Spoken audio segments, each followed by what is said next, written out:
बिस्मिल्लाहिर्रहमानिर्रहीम। अस्सलाम वालेकुम student, welcome to the online class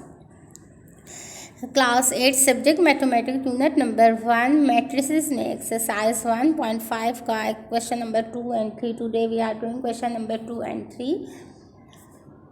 okay, तो क्वेश्चन नंबर 2 and 3 में आपके पास क्वेश्चन नंबर 2 में आपने क्या लर्न करना है कि singular and non singular matrix. अच्छा जी, सिंगुलर मैट्रिक्स कौन सी होगी और नॉन सिंगुलर मैट्रिक्स कौन सी होगी। A matrix A is called singular if determinant of A is equal to 0। Determinant आपने एक क्वेश्चन नंबर 1 में डिटर्मिनेंट फाइंड करना सीखा, ठीक है ना। डायगोनल्स आप मल्टीप्लाई करते हो और उसको माइनस करके उसका जो आंसर आता है वो डिटर्मिनेंट होता है। अगर कहते हैं डिटर्मिनेंट आपका 0 आ गया तो वो सिंगुलर मैट्रिक्स है, और अगर 0 नहीं आया तो वो नॉन सिंगुलर मैट्रिक्स है, ठीक है। अब आपके पास इससे रिलेटेड हम क्वेश्चन करते हैं। क्वेश्चन नंबर 2 में कहते हैं find which of the following matrix are singular and which are non singular matrix, ठीक है। तो अब पहले आपने क्या करना है, डिटर्मिनेंट फाइंड करना है। तो हमारे पास देखें ए क्या है 5 3 2 1। डिटर्मिनेंट ये आपका डिटर्मिनेंट का साइन, आप इसको ए डिटर्मिनेंट 5 2 3 1। अब आपको पता है हम क्या करते हैं, डायगोनल्स मल्टीप्लाई करते हैं। द 5 1s are 5 और माइनस करके 3 into 2 ए बी मल्टीप्लाई होता है, और ये ए बी और ये सी डी है ना। तो ए और डी को मल्टीप्लाई करते हैं, बी और सी को। तो अब यहाँ पे आपके पास क्या आ गया -3 into 2। 3 2s are 6 5 1s are 5। Minus करें तो माइनस का आंसर क्या आता है -1, जो कि 0 के इक्वल नहीं आई।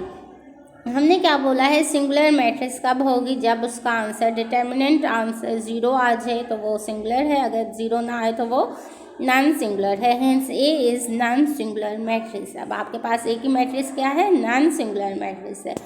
इसी तरीके से इसका पार्ट 2 वो भी इसी तरीके से है। डिटर्मिनेंट फाइंड कर लें, 3 into 4 minus into -6 into -2 4 3s are 12 -6 2s are 12 minus minus plus. अब देखिए 12 माइनस 12 इसको माइनस किया तो 0 आ गया, यानी कि इसका आंसर 0 आ गया। आप क्या कहोगे, B is a singular matrix, ठीक है। इसका आंसर 0 आ गया।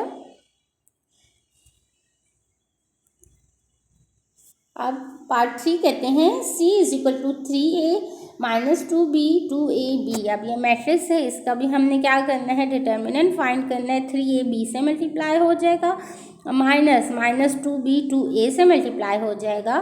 तो इसको आप मल्टीप्लाई कर लें, 3 into AB minus minus plus 2 2s are 4AB। इसको प्लस कर लें तो 7AB, जो कि नॉट इक्वल टू 0 है, ठीक है। तो hints C is non singular matrix. इसका आंसर 0 के इक्वल नहीं आया तो ये आपकी नॉन सिंगुलर मैट्रिक्स होगी। इसी तरीके से इसका पार्ट 4 है, उसमें भी आपने ऐसे ही करना है, ठीक है। -3 into -4 -6 into 2 3 4s are 12 minus minus plus -6 2s are 12। इसका आंसर क्या है, 12 - 12 is 0। D is singular matrix. तो ये आपकी हो गई सिंगुलर मैट्रिक्स।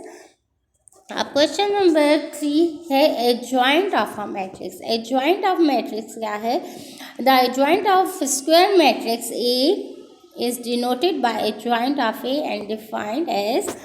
अच्छा जी, अब देखिए आपका ए बी सी डी ये 3 एलिमेंट्स हैं। अब एडजॉइंट ऑफ ए में क्या होगा कि ये जो आपका डायगोनल है ये इनके एलिमेंट्स की साइड चेंज हो जाएंगी, और ये जो दूसरी आपकी अपोजिट डायगोनल है इसका क्या होगा, इसके साइन चेंज हो जाएंगे। आप देखिए ए जो है ए की जगह डी आ जाएगा और डी ए की जगह चला जाएगा, और ये जो साइन है इसके बी और सी के साइन चेंज हो जाएंगे। That is change the place of A and B which each other and change the sign of B and C. तो ये आपकी एडजॉइंट ऑफ अ मैट्रिक्स आ जाएगी। जस्ट आपने ए और बी की साइड चेंज करनी है आप इसमें, और इनके बी और सी के साइन चेंज करने। बहुत ईजी क्वेश्चंस हैं। जस्ट देखें, find the adjoint of the following matrix. A given है 1 2 3 4। अब एडजॉइंट ऑफ ए क्या होगा, आपने ए और बी ये जो ए और डी है इसके साइड चेंज करने, यानी कि 4 आपका फर्स्ट एलिमेंट बन जाएगा और 1 आपका लास्ट एलिमेंट, और इनके आपने बी और सी के साइन चेंज कर लेने। तो पॉजिटिव ही है दोनों, तो दोनों नेगेटिव आ गए, -2 and -3। इसी तरीके से अब आपका देखिए पार्ट 2 है। -3, -1, 2 एंड 3। अब एडजॉइंट ऑफ बी क्या है, आपने इसकी साइड चेंज कर ली, तो 3 आपका ये जो बी है, ए है, ये डी यानी कि ये 3 ऊपर चला गया और -3 यहाँ आ गया, और अब ये माइनस, इसके साइन चेंज हो जाएंगे, तो ये माइनस है, पॉजिटिव है तो नेगेटिव है तो पॉजिटिव हो जाएगा, और ये पॉजिटिव है तो ये नेगेटिव हो जाएगा। साइन का आपने ख्याल रखना होगा कि जब आपके पास नेगेटिव नंबर गिवन होगा तो नेगेटिव से मल्टीप्लाई होके पॉजिटिव हो जाएगा, और अगर पॉजिटिव है तो नेगेटिव आ जाएगा।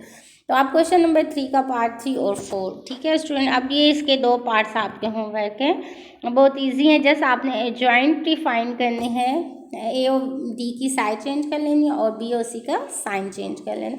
तो इस तरीके से आज का एक्सरसाइज 1.5 है, क्वेश्चन नंबर 2 और 3 आपका डन हो गया। Kindly note into your notebooks and do neat work. Okay, thank you, best of luck.